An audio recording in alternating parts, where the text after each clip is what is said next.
Sarasehan Anak Gereja, episode 11.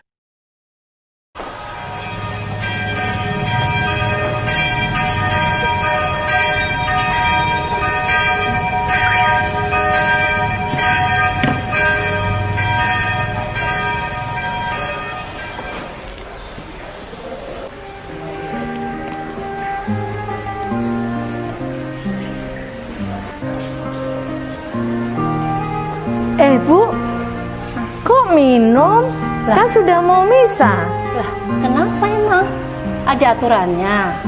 Jadi gini Bu, Gereja Katolik melalui Kitab Hukum Kanonik atau KHK, Kanon 919 paragraf 1, mengajarkan bahwa yang akan menerima Ekaristi Maha Kudus hendaknya berpantang dari segala macam makanan dan minuman selama waktu sekurang-kurangnya 1 jam sebelum komuni, terkecuali air semata-mata dan obat-obatan. Tapi yang dimaksud di sini itu air putih atau mineral ya Bu, bukan minuman kemasan yang berasa seperti yang Ibu minum. Jadi untuk lebih mengingatnya 1 jam sebelum misa ya Bu. Oh, terima kasih ya, sudah diingatkan. Sarasehan Anak Gereja, episode 12. Halo Romo Effendi. Halo Gia. Ya, kalau di bulan September itu kan kita memperingati bulan Kitab Suci Nasional ya, Mo. Ya. Nah, kalau bulan Oktober itu diperingati sebagai bulan apa ya, Mo? Oh iya. Kalau dalam gereja kita, gereja Katolik, bulan Oktober itu diperingati sebagai bulan Rosario ya. Kita diajak oleh gereja untuk mengenang Maria sebagai Ratu Rosario gitu ya. Dan ini bukan tanpa maksud ya. Itu kan ditetapkan oleh Paus Leo ke-13 dalam dokumennya atau disebut ensiklik yang berjudul Oktobre Mense ya. Di situ ditetapkan orang-orang Katolik itu ya wajib ya untuk mengenang bulan Oktober sebagai bulan Rosario. Oh gitu, Mo. Terus bedanya apa sih sama bulan Rosario yang ada di bulan Mei? Oh ya, kalau bulan Mei kan disebut bulan Maria gitu kan ya? Iya. Kalau bulan Mei memang kita diarahkan, umat-umat Katolik diarahkan supaya menghormati Bunda Maria. Meskipun dalam praktiknya kan juga dengan doa Rosario juga kan ya. Dan kita kan mau berdoa kepada Tuhan melalui perantaraan Bunda Maria. Nah itu juga ada dokumennya dari Paus ya. Paulus ke-6 ditetapkan bulan Mei sebagai bulan Maria gitu. Oh gitu ya, Mo. Terus bagusnya nih kita doa Rosario tuh kapan aja ya, Mo? Sebenarnya kapan aja bisa sih ya sebenarnya ya. Gitu ya. Tapi kan memang gereja harus menetapkan gitu loh supaya diingatkan. Jangan lupa doa Rosario bulan Oktober gitu ya. Di gereja-gereja bisa dibuat kapan aja ya, di rumah, di sekolah ya, di segala tempat lah ya. Terkhusus ya pada bulan Mei dan Oktober gitu ya, Mo ya. Ya, seperti itu. Oke, terima kasih Romo. Oke, Gia. Iya. Nah, Bapak Ibu dan teman-teman OMK, jangan lupa untuk berdoa Rosario ya. Sarasehan Anak Gereja, episode 13. Tahukah kamu apa itu Misa Tridentin dan Misa Novus Ordo? Misa Tridentin adalah tata cara perayaan Ekaristi yang dirayakan oleh Gereja Roma sebelum Konsili Vatikan II, yang dipromulgasikan setelah Konsili Trente. Misa Novus Ordo dipromulgasikan oleh Paus Paulus VI setelah Konsili Vatikan II pada tahun 1962 hingga 1965. Sekarang ini, Misa Novus Ordo menjadi bentuk yang umum dari Ritus Roma yang mendorong keikutsertaan awam di dalam liturgi, agar umat dapat memahami makna perayaan Ekaristi dengan lebih mudah dan juga mendalam. Keduanya memiliki perbedaan loh. Perbedaan yang pertama, pada Misa Tridentin hanya ada 2 bacaan, satu dari surat Rasul di Perjanjian Baru dan satu lagi dari Injil. Sedangkan pada Misa Novus Ordo, umumnya pada hari Minggu ada 3 bacaan, lalu ada tambahan bacaan dari Perjanjian Lama. Yang kedua, pada Misa Tridentin yang digunakan adalah satu siklus bacaan setahun. Sedangkan pada Misa Novus Ordo ada 3 jenis siklus bacaan, yaitu tahun A, B, dan C yang digilir dalam selang 3 tahun. Yang ketiga, mengenai tata cara hadap imam, dalam Misa Tridentin, imam akan menghadap ke arah timur atau ke arah tabernakel. Sedangkan pada Misa Novus Ordo, imam akan menghadap ke arah umat. Jadi gimana? Sudah tahu kan?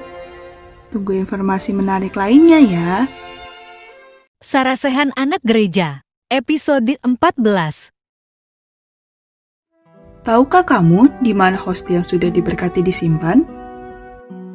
Hostia yang sudah diberkati akan disimpan di dalam tabernakel. Tabernakel sendiri diartikan sebagai tempat kediaman.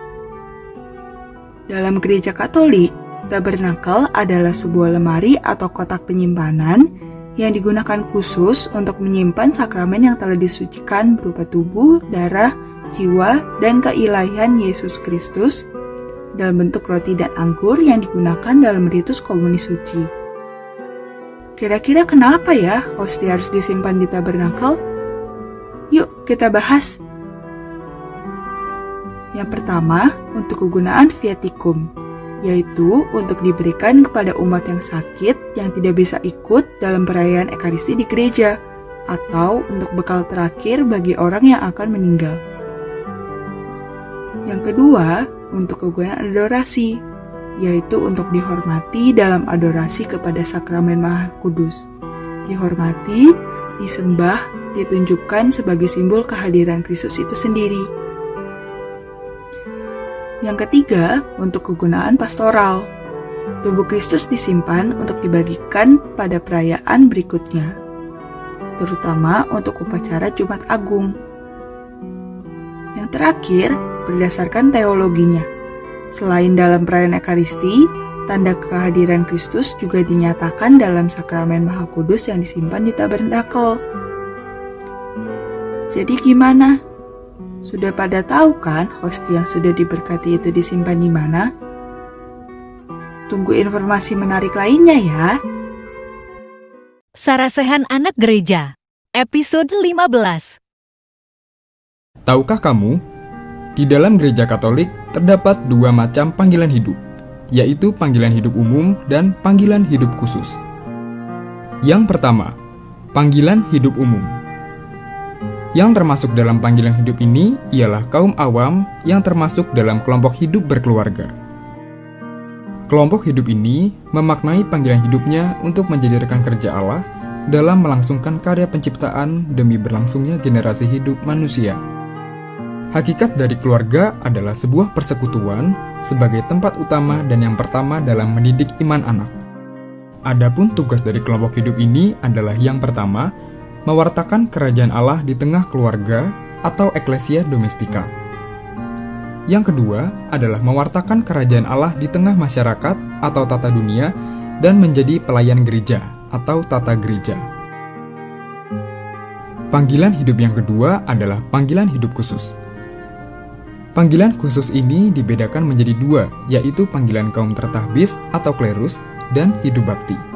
Panggilan kaum klerus merupakan mereka yang tertahbis dan memiliki tugas untuk mewartakan kerajaan Allah melalui pelayanan sakramen serta pemersatu umat dalam komunikasi iman.